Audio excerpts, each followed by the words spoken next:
बीडवरनं आलेलो आहे आणि आम्ही जवळपास गेली 40 वर्षापासून ती मागणी आहे. मी स्वतः गेली 20 वर्ष मराठा समाजाचा ओबीसी प्रवर्गात समावेश करून ओबीसी प्रमाणे मराठ्यांना आरक्षण मिळालं पाहिजे.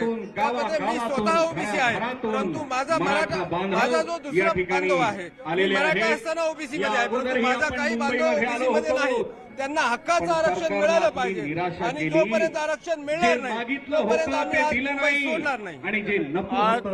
2023 साली 29 ऑगस्ट 2023 जे आहे ते आंदोलनाला सुरुवात झालेली आहे. तब्बल 2 वर्षा जो आहे तो लढा सुरू आहे. याकडे कसं पाहता? जरांगे पाटील 2023 पासून आजपर्यंत जर आपण पाहितलं तर लोकांचं या मागणीबद्दलचं आपुलकी वाढत चाललेली आहे. आम्ही जानेवारीमध्ये याच्या आधी एक मोर्चा काढला होता.